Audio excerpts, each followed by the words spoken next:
I made a video which posed the question as to whether or not it was time to ditch Adobe. The question clearly interested more than a few people because the video racked up some decent views for my channel, and as I filmed this, nearly 700 comments. Being a little league YouTuber, I of course read every single comment and coincidentally replied to about 95% of them.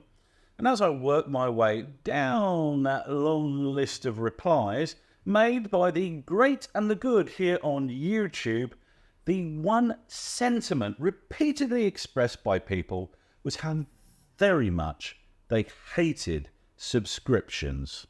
This puzzled me, because if there's one thing I've grown sick of hearing lately, it's how awesome photographers seem to think services like Squarespace and Wix are. And this led me to the question I pose in the title of this video. How come subscriptions are evil incarnate when it's Adobe renting you some software, but absolutely fine where Squarespace is renting you a cloud-based web app that you can't download and which the terms of service forbid you from ever modifying?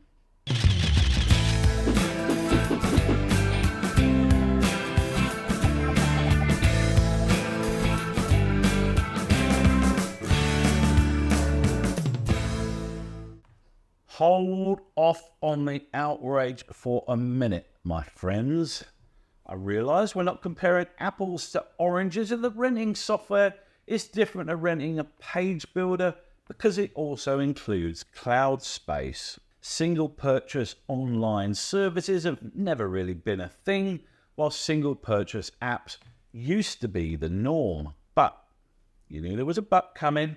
The truth is that actually there are deep connections here, as expressed so eloquently by the aforementioned commenters on my Adobe video. And if you'll bear with me for a second, I will explain why. The sentiment that comes screaming out of those comments at ear-splitting volume is that subscriptions feel like a surrender of control. Paying a monthly fee to access and use a photo editor simply makes a lot of people feel disempowered, and it creates a continuous financial burden, restricts their creative freedom, and fosters a sense of dependency on a service that could change or discontinue at any time. Based on those comments, it also makes them really fucking angry. So angry, they prefer to either use inferior but single purchase software or risk some nasty Russian STD for their PC by pirating just to avoid having to pay a monthly fee. They miss the days when you just paid for your software, and that was that. You could use it for as long as you wanted, and that fucking software company would come knocking on your door asking for another bloody handout, the bastards. But here's the thing. While I completely agree that subscriptions are out of control, you lot don't appear to have noticed that the control you surrender when renting doesn't just apply to software you run on your Mac or Windows PC. It also applies to online services with software you run in the cloud. The statistics are, I must admit, a little bit thin on the ground, but I found a great little article from 3 years ago by Alex Vita, which I'll link to in the description, which attempted to analyse which system photographers were using for their portfolios. At that time, he reckoned that about 25% of photographers were using either Squarespace or Wix. That's an impressive figure as it is, but over the last 3 years, thanks in no small part to the pandemic, the popularity of Squarespace and Wix has grown exponentially. Squarespace and Wix have been spending an eye-watering amount of money on sponsorships and advertising with key influencers and content creators to convince photographers to build their online portfolios with them. Pretty much every photographer on this platform with more than 30,000 subscribers is apparently in Squarespace's pocket, willing shills for one of the world's most popular web building platforms. Squarespace, Wix, Weebly, Zenfolio, SmugMug, Shopify, Webflow, and the rest of them are a category of web platforms with closed architecture, subscription memberships, and a walled garden pricing structure in which you pay extra for premium features. Subscriber-hosted internet tools, or SHITs for short, should be at the top of every photographer's shit list because they take away control in exactly the same way that subscription software does, and for exactly the same reasons. If you are angered by the lack of control you have over the software installed on that computer you own, then why would you willingly buy into a platform which locks you into recurring payments, limits customization and flexibility, controls content, and makes it difficult to migrate content or switch providers? That surely is the very definition of a photographer surrendering control of their own work and online presence, isn't it? Now, I can of course understand why photographers use platforms like Squarespace or Wix. I'm not stupid, it's simply the path of least resistance, isn't it? SHITs like Squarespace and Wix have bent over backwards to make their sites as welcoming as possible of photographers, because they know we can't be asked. We'd rather be out and about, taking photographs, not fanning about building websites. We might be nerds, but we're not web nerds, right? Actually, I am a web nerd as well. Been building websites as a business since 1994. But I digress. Businesses, after all, grow rich doing those things we find distasteful, dirty, demeaning, inconvenient, tedious, technical, repetitive, or menial. When you sign up with Squarespace using one of the ubiquitous sign-up links spruiked by your, insert the name of your favorite YouTube photographer, you are locking yourself in just as surely as Adobe Creative Cloud users are. You're on the hook for a monthly fee that increases with every flagship feature you add. They also make the yearly fee slightly cheaper than the monthly fee, so you'll commit for a year. And once they've done that, and they probably got you by the balls for life, or whatever the female equivalent of balls is. Not enjoying that 3% transaction fee they take off all your sales? Simply upgrade to the commerce plan for 0% transaction fees, but an extra $100 a year in subscriptions. Want a checkout on your Squarespace website? You'll need to upgrade from the personal to business account. The problems with Squarespace and all the other SHITs is that the price of simplicity is a lack of choice. Yes, building your own portfolio in Squarespace is a relatively simple process. You pick a template and a few tweaks, upload your photos, and Bob's the living lodger. The trouble is, your portfolio now looks very similar to every other photographer's. You can tell a Squarespace portfolio from a mile away. Squarespace only pretends to offer you choice. The options, as you'll quickly discover once you start editing, are actually quite limited. The choices you thought you were getting are an illusion. If you want to think outside the box a bit and create some alternate layout, you're going to have to spend a lot of time and energy forcing Squarespace's templates to work the way you want. That walled garden approach at Squarespace is all well and good until you want to mix things up. Yes, you can add code, markdown, even custom CSS and HTML. JavaScript, however, is a premium feature. And if you're going to use code anyway, then why not just start on a system that's designed to be modified in that way, rather than one that only enables it via a horribly clunky bolt-on and which doesn't overcharge you for web space. The issue of customizing your site is one that all SHITs have wrestled with as their systems evolved. In fact, a couple of years ago, Squarespace updated their web builder from version 7.0 to 7.1, and from a fairly rigid templated system to what they called the Fluid engine. Awesome, right?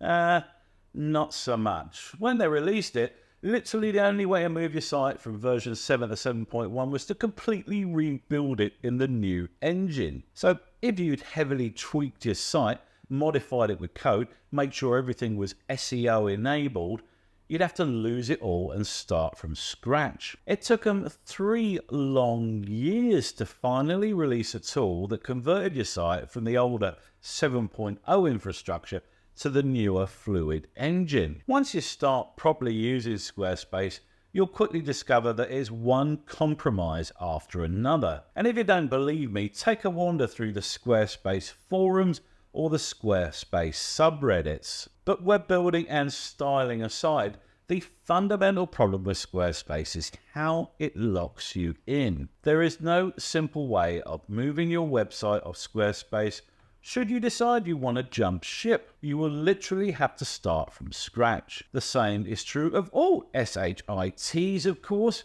and this will never change. Why on earth would they make it easy for you to leave them?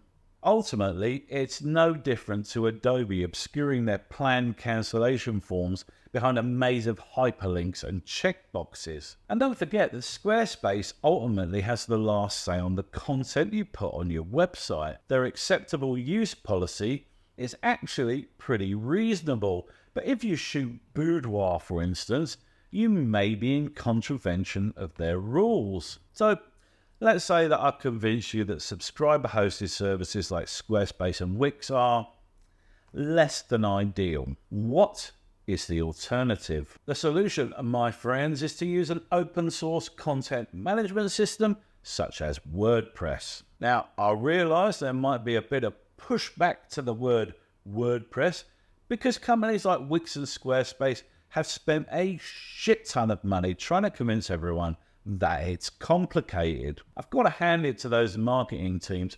They've done a brilliant job convincing anyone that's in the market for a website that WordPress is rocket science. The SHITs pay content creators and influencers hard cash to big up their system while also low-key criticizing the alternatives. They also pay bloggers to write articles that debunk supposed myths about their particular service. If you search online, you will find article after article listing Squarespace, Wix, Weebly or Webflow as the best option for photographers. But before you take them at their word, check out the affiliate links on those websites that give them kickbacks for every new subscriber they send their way. No system is perfect. All systems have advantages and disadvantages.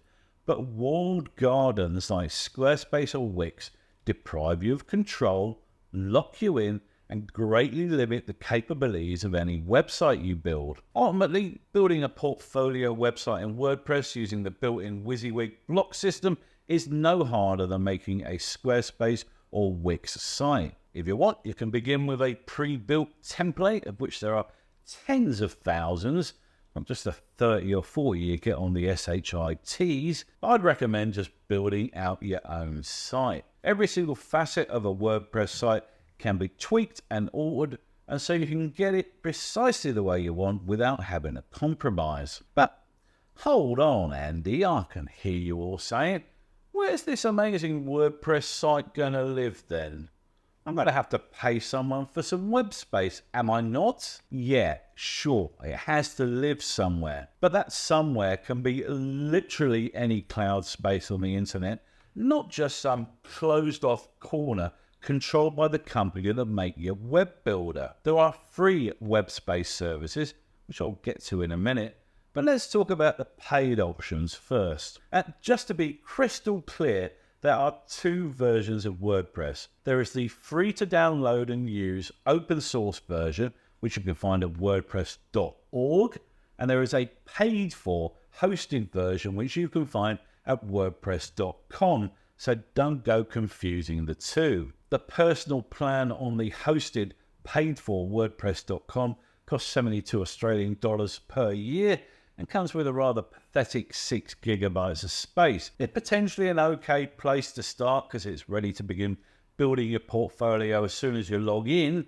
No technical setup required, but it wouldn't be my first choice. If you do opt for the hosted version of WordPress and then decide you want to move your site elsewhere, then you can easily migrate elsewhere using a free plugin such as Updraft Plus. Personally speaking though, I'd recommend getting hosting with someone other than WordPress.com and using the free an open source version on your own little bit of web space. Companies such as Bluehost offer specialized WordPress hosting with one-click installs, and even bundle an AI website creator tool to get your portfolio built quickly. The $8 per month plan gets you a spacious 50 gigs of web space, access to that AI site creation tool, and 24/7 chat and phone support. WP Engine offer a similar service and is highly rated by its users, but it's much more expensive. Hosting is a relatively new WordPress hosting provider, but they're highly rated and offer an amazing 100 gigs of storage plan that's just